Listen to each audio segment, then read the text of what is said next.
नमस्कार साथियों।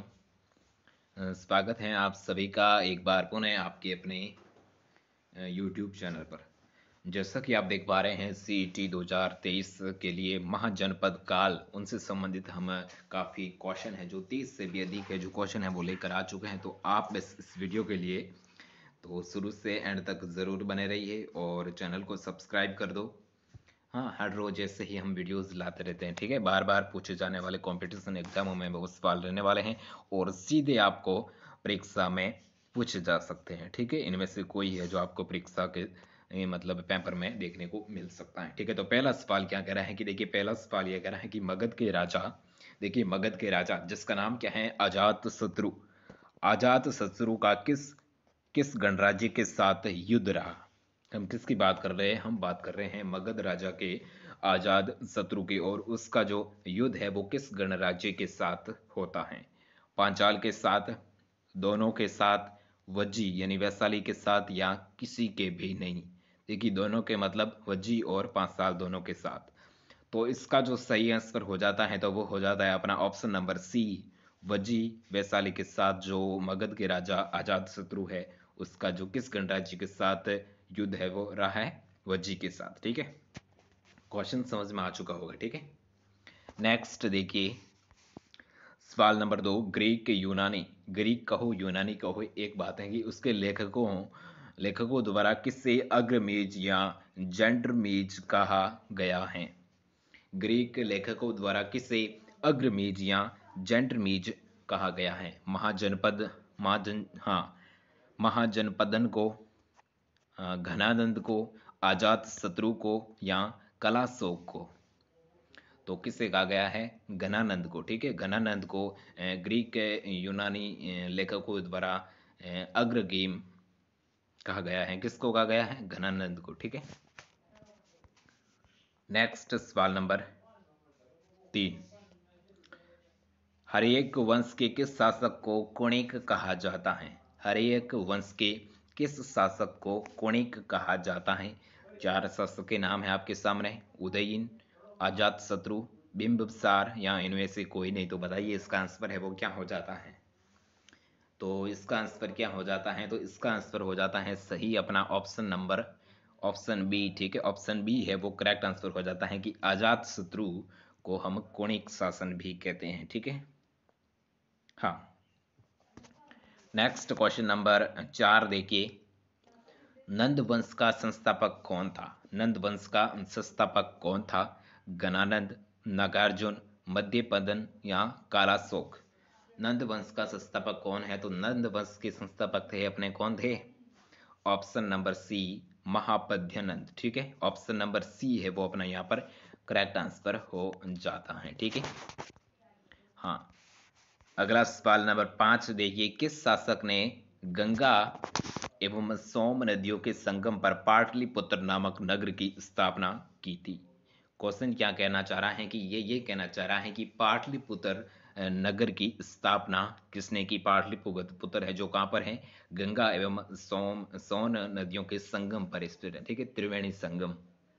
हाँ, तो उसकी जो नगर पाटलिपुत्र नगर की जो स्थापना करते हैं तो वो कौन करते हैं, अशोक, घनानंद, अजात शत्रु, या उदयन। तो पाटलिपुत्र की स्थापना कौन करते हैं, तो इसका जो अपना सही आंसर हो जाता है तो ऑप्शन नंबर डी, उदयन, ठीक है। ऑप्शन नंबर डी है वो करेक्ट देखने को मिलता है, ठीक है। हाँ, आप मतलब शुरुआत से एंड तक जरूर बने रहिए और आखिरकार मतलब आखिरी में आपको मैं बताऊंगा इन सभी का जो PDF है वो कहाँ पर मिलेगा, ठीक है। तो आप एंड तक जरूर बने रहिए, ठीक है।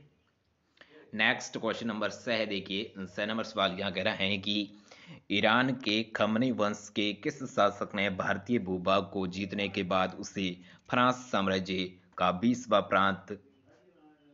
प्रांत यानी क्षत्रपी बनाया है। तो किसने बनवाया है, तो वो हमारे बनाता है डेरियस कहो या दायर बाऊ प्रथम कहो, ठीक है। ऑप्शन नंबर डी है वो अपना यहाँ पर करेक्ट आंसर हो जाता है, ठीक है। नेक्स्ट क्वेश्चन नंबर 7 देखिए, शिशुनाग वंश का वह कौन सा शासक था जिसके समय वैशाली के द्वितीय बौद्ध संगीत का आयोजन किया गया और उसे कांक्र वर्ण के नाम से भी जाना जाता है। फिर से समझ लीजिए, देखिए क्वेश्चन ये कहना चाह रहा है कि शिशुनाग वंश का वह कौन सा शासक है जिसके समय वैशाली में द्वितीय बौद्ध संगीत का आयोजन किया जाता है और उसे काकवर्ण के नाम से भी जाना जाता है। तो चार ऑप्शन आपके सामने हैं, कालाशोक, शिशुनाग, नदीवर्धन या इनमें से कोई नहीं। तो इसका सही आंसर क्या हो जाता है? इसका सही आंसर अपना हो जाता है ऑप्शन नंबर ए। ठीक है, हाँ, कालाशोक। नेक्स्ट देखिए 8 नंबर सवाल, निम्नलिखित में से कौन एक मगध साम्राज्य की राजधानी नहीं है? नहीं पूछा है, ठीक है। पाटलिपुत्र, कौशाम्बी, ग्रीव्रज या राजगृह। तो मगध की राजधानी है वो, मगध साम्राज्य की राजधानी है वो कौन सी नहीं रही है? देखिए पाटलिपुत्र भी रही है, ग्रीव्रज भी रही है, राजगृह भी रही है और ये कौसा भी है, ये जो नहीं रही है। ठीक है, तो इसमें जो बी ऑप्शन है वो अपना यहाँ पर सही आंसर हो जाता है। कौसा भी ये मगध साम्राज्य की राजधानी है वो नहीं रही है। ठीक है, हाँ। नेक्स्ट आगे बढ़ते हैं, देखिए सवाल नंबर 9 की तरफ। 323 ईसा पूर्व में सिकंदर माहूनू की मृत्यु हुई थी।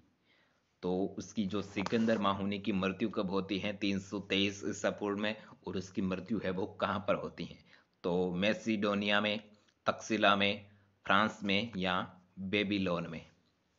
सिकंदर माहूनी की मृत्यु होती है तो वो कहाँ पर होती है? वो होती है बेबीलोन में होती है। ठीक है, ऑप्शन नंबर डी है वो अपना यहाँ पर करेक्ट आंसर हो जाता है। नेक्स्ट देखिए 10 नंबर सवाल, 6वीं शताब्दी ईसा पूर्व का मत्स्य महाजनपद स्थित था। कहाँ पर मत्स्य महाजनपद है वो कहाँ स्थित था? बुंदेलखंड में, रूहेलखंड में, पश्चिमी उत्तर प्रदेश में या राजस्थान में? हाँ, हम कब की बात कर रहे हैं? हम बात कर रहे हैं 6वीं शताब्दी ईसा पूर्व के समय जो मत्स्य महाजनपद था वो कहाँ स्थित था? तो वो था अपने राजस्थान में। ठीक है, ऑप्शन नंबर डी है वो अपना करेक्ट आंसर हो जाता है। नेक्स्ट, हाँ, 11 नंबर सवाल आ चुका है कि सिकंदर महान, जिसे हम अलेक्जेंडर द ग्रेट के नाम से भी जानते हैं, एवं पोरस पूर्व की सेनाओं के निम्नलिखित में से किस नदी के आमने सामने वाले तटों पर पड़ाव डाला हुआ था? किसका? सिकंदर महान का। तो नदियां आपके सामने हैं चार, सतलज के आमने सामने, या चेनाब, रावी या झेलम। तो इसका सही आंसर हो जाता है तो ऑप्शन नंबर अपना डी, ऑप्शन झेलम नदी के किनारे जो अपना पड़ाव है वो डालते हैं। ठीक है, नेक्स्ट क्वेश्चन नंबर, हाँ, 12 देखिए, निम्न में से कौन एक बौद्ध ग्रंथ 16 महाजनपदों का उल्लेख करता है? निम्नलिखित में से कौन सा एक बौद्ध ग्रंथ है जो कि मतलब 16 महाजनपदों का उसमें उल्लेख है वो देखने के लिए मिलता है? तो चार बौद्ध ग्रंथ है वो आपके सामने हैं, खुद्दक निकाय, दृघ निकाय, अंगुत्तर निकाय या मझिजम निकाय। तो इसमें से कौन सा जो बौद्ध ग्रंथ है जिसमें 16 महाजनपदों का उल्लेख है जो मिलता है? तो इसका जो करेक्ट आंसर हो जाता है तो वो हो जाता है अपना ऑप्शन नंबर सी, अंगुत्तर निकाय। ठीक है, अंगुत्तर निकाय। ये क्वेश्चन है वो काफी कंपटीशन एग्जामों में पूछा भी गया है और पूछा भी जा सकता है, तो इसको आपको थोड़ा ध्यान में रखना है। ठीक है, इसके ऊपर मैं स्टार लगा दिया है। ठीक है, नेक्स्ट क्वेश्चन देखिए 13 नंबर सवाल के, हाँ, किस भारत का मृत भांड यानी पोट्री भारत में द्वितीय नगरीकरण या शहरीकरण के प्रारंभ पर प्रतीक माना जाता था? उत्तरी काले पॉलिशीकृत बर्तन, काले और लाल बर्तन, गेरू रंग वाले मृत भांड या चित्रित धूसर मृत भांड। तो इसका सही आंसर हो जाएगा अपना ऑप्शन नंबर ए। ठीक है, उत्तरी काले पॉलिशीकृत बर्तन है वो मृत भांड के नाम से प्रारंभ हुए थे, वो प्रतीक माने जाते थे नगरीकरण और शहरीकरण के प्रारंभ के समय। ठीक है, नेक्स्ट क्वेश्चन काफी महत्वपूर्ण है, इसको आप ध्यान में रखना है। मैं बोलने से पहले इस क्वेश्चन को इंपॉर्टेंट मानता हूं। ठीक है, ये कह रहा है कि विश्व का पहला गणतंत्र वैशाली के किसके द्वारा स्थापित किया गया था? विश्व का पहला गणतंत्र वैशाली में किसमें, वैशाली की हम बात कर रहे हैं, और विश्व का पहला गणतंत्र वैशाली में किसके द्वारा स्थापित किया गया? तो वंश आपके सामने है, गुप्त, लिच्छवी, मौर्य या नंद। तो इसका जो अपना सही आंसर हो जाता है तो वो हो जाता है ऑप्शन नंबर बी, लिच्छवी वंश के द्वारा ये जो वैशाली में गणतंत्र है वो स्थापित किया जाता है। ठीक है, नेक्स्ट क्वेश्चन नंबर 15 देखिए, पाली ग्रंथों में गांव के मुखिया को क्या कहा गया है? पाली, ये देखिए एक, हाँ ये ग्रंथ है, ठीक है ना। उस ग्रंथ के अनुसार जो गांव में जो मुखिया होता है तो उसे क्या क्या कहा गया है? ज्येष्ठक, ग्रामपति, ग्रामक, भोजक या ग्राम भोजक। तो इसका सही आंसर हो जाता है अपना ऑप्शन नंबर डी, भोजक या ग्राम भोजक ने नाम से। किस ग्रंथ की बात कर रहे हैं, किस ग्रंथ के अनुसार हम बात कर रहे हैं? पाली ग्रंथ के अनुसार। ठीक है, इस ग्रंथ के अनुसार जो गांव के जो मुखिया को क्या कहा जाता था? भोजक या ग्राम भोजक। ठीक है, नेक्स्ट क्वेश्चन देखिए नंबर 16, मगध के किस प्रारंभिक शासक ने राज्यारोहण के लिए अपने पिता की हत्या की एवं इसी कारणवश अपने पुत्र द्वारा मारा गया? काफी महत्वपूर्ण सवाल है, तो एक बार इसको फिर से देख लीजिए कि मगध के किस प्रारंभिक शासक ने, मतलब कौन से शासक ने अपने राज्यारोहण के लिए अपने, पहले तो अपने पिता की हत्या करते हैं और बाद में उसी कारण से जो पुत्र है वो अपने पिता को मार देता है। ठीक है, उसी कारणवश अपने पुत्र द्वारा मारा गया है। ठीक है, तो चार जो शासक है आपके सामने, उदयन, नागदर्शन, बिंबिसार या अजातशत्रु। तो इसका अपना जो सही आंसर हो जाता है तो वो हो जाता है ऑप्शन नंबर डी। ठीक है, अजात शत्रु जो राज्यारोहण के समय अपने, पहले तो अपने पिता की हत्या करते हैं और बाद में उसी अपने पुत्र से वो मारे जाते हैं। ठीक है, अजात शत्रु। नेक्स्ट क्वेश्चन नंबर 17 देखिए, उज्जैन का प्राचीन नाम क्या था? ये आप सभी को पता होना चाहिए और काफी महत्वपूर्ण भी सवाल है। तो उज्जैन का प्राचीन नाम क्या था? कन्याकुब्ज, धान्य कटक, अवंतिका या तक्षशिला। तो उज्जैन का जो प्राचीन नाम था तो वो था अवंतिका। ठीक है, ऑप्शन नंबर सी है वो अपना यहाँ पर करेक्ट आंसर हो जाता है। बढ़ते हैं नेक्स्ट आगे सवाल नंबर 18 की तरफ देखिए, गृहपति, गृहपति का अर्थ क्या होता है? गृहपति का अर्थ क्या होता है? तो चार ऑप्शन आपके सामने हैं, धनी व्यापारी, धनी व्यक्ति, धनी किसान या इनमें से कोई नहीं। तो इसका सही आंसर हो जाएगा, गृहपति का अर्थ होता है ऑप्शन नंबर सी, धनी किसान। ठीक है, यह सही हो जाता है। नेक्स्ट क्वेश्चन नंबर 19, नंद वंश का संस्थापक कौन था? नंद वंश का संस्थापक कौन था? तो चार ऑप्शन आपको मिलते हैं, घनानंद, नागार्जुन, महापद्यंद या कालाशोक। जो नंद वंश के संस्थापक है तो वो कौन माने जाते हैं? महापद्यनंद। ठीक है, ऑप्शन नंबर सी है वो अपना यहाँ पर करेक्ट आंसर हो जाता है। अगला सवाल नंबर 20, महाजनपद काल में श्रेणियों के संचालक को कहा जाता था? मतलब महाजनपद के काल में श्रेणियों के संचालक को क्या कहा जाता था? तो चार ऑप्शन आपको मिलते हैं, जेठक, ग्राम भोजक, सस्टेन या सेठ। तो ग्राम भोजक तो हो नहीं सकता, जैसा कि हमने पीछे पढ़ा, गांव के मुखिया को क्या कहा जाता था? ग्राम भोजक कहा जाता था, तो ये तो हो नहीं सकता। और तीन ऑप्शन है, इनमें से कौन सा होगा? तो इनमें से होगा अपना ऑप्शन नंबर सी, श्रेष्ठिन। ठीक है, श्रेष्ठिन कहा जाता था। ठीक है, ऑप्शन नंबर सी सही हो जाता है। नेक्स्ट क्वेश्चन नंबर 21 देखिए, 21 नंबर सवाल क्या कह रहा है कि ग्रीक यूनानी लेखकों द्वारा किसे अग्रमीज या जेंडरमीज कहा जाता है? ये क्वेश्चन रिपीट हुआ है तो इसको थोड़ा आपको ध्यान में रखना है कि ये महत्वपूर्ण सवाल है। तो इसका सही आंसर क्या हो जाएगा? बी। ठीक है, घनानंद। हाँ, अगला सवाल देखिए, निम्नलिखित में से कौन सिकंदर के साथ भारत आने वाला इतिहासकार नहीं था? देखिए, नहीं पूछा है, नहीं का थोड़ा ध्यान में रखना है। ठीक है, निम्नलिखित में से जो चार है जो आपके सामने इतिहासकार दिए हुए हैं तो उनमें से कौन सा सिकंदर के साथ भारत आने वाला इतिहासकार नहीं था। ठीक है, तो नाम आपके सामने है। ऑप्शन ए में है एरिस्टोबुलस, डी में है हेरोडोटस, और सी में है निरियास्क सेकेंड, और डी में है एनासिर्किटिस। तो इसका सही आंसर हो जाता है अपना ऑप्शन नंबर डी। ठीक है, हेरोडोटस, ये जो सिकंदर के समय भारत नहीं आया था। ठीक है, तो ऑप्शन नंबर बी है वो करेक्ट। नेक्स्ट क्वेश्चन नंबर 23 देखिए, प्राचीन भारत में पहला विदेशी आक्रमण किन के द्वारा किया गया। ठीक है, हम बात कर रहे हैं प्राचीन भारत की, तो सबसे पहले भारत में विदेशी आक्रमण वो किन के द्वारा किया जाता है। संघों के द्वारा, कुषाणों के द्वारा, ईरानियों के द्वारा या यूनानियों के द्वारा। तो सबसे पहले भारत पर आक्रमण है वो किसके द्वारा किया जाता है, तो वो किया जाता है ईरानियों के द्वारा। ठीक है, ऑप्शन नंबर सी है वो अपना यहाँ पर करेक्ट आंसर देखने को मिलता है। ठीक है, नेक्स्ट क्वेश्चन नंबर 24 देखिए।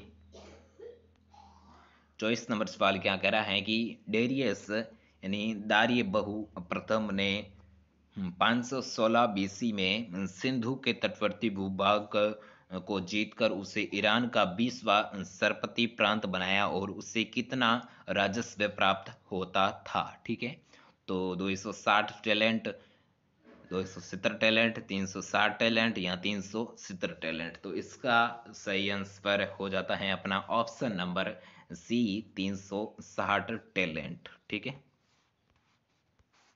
नेक्स्ट क्वेश्चन नंबर 25 देखिए, प्राचीन भारत में दूसरा विदेशी आक्रमण व पहला यूरोपीय आक्रमण किन के द्वारा किया जाता है। देखिए, प्राचीन भारत का तो दूसरा आक्रमण, और भारत का मतलब विदेशियों के द्वारा दूसरा आक्रमण, विदेशी, हाँ दूसरा आक्रमण, और यूरोप में पहला आक्रमण है जो किन के द्वारा किया जाता है। तो चार ऑप्शन आपके सामने हैं, संकों के द्वारा, कुषाणों के द्वारा, ईरानियों के द्वारा और यूनानियों के द्वारा। देखिए, प्राचीन भारत में पहला आक्रमण है, जैसा कि हमने पीछे पढ़ा, तो वो तो किया जाता है ईरानियों के द्वारा। ठीक है, तो इसमें देखिए प्राचीन भारत में तो दूसरा विदेशी आक्रमण, और यूरोपियो में, हाँ यूरोपियो का पहला आक्रमण। ठीक है, तो वो किन के द्वारा किया जाता है, तो वो किया जाता है अपना यूनानियों के द्वारा। ठीक है, ऑप्शन नंबर डी है वो करेक्ट आंसर हो जाते हैं। ठीक है, option number D correct. Next 26 number सवाल देखिए, निम्नलिखित में से किसे उग्रसेन, यानी उग्रसेन क्या होता है, यानी भयानक सेना का स्वामी, ठीक है, उग्रसेन कहा जाता है। निम्नलिखित में से किसे उग्रसेन कहा जाता है। शिशुनाग को, बिंबसार को, महापद्यंत को या घनानंद को। तो उग्रसेन किसे कहा जाता है, तो वो कहा जाता है हमारे महापद्यनंद को। ठीक है, ऑप्शन नंबर सी है वो करेक्ट आंसर हो जाता है। बढ़ते हैं नेक्स्ट सवाल नंबर 27 की तरफ।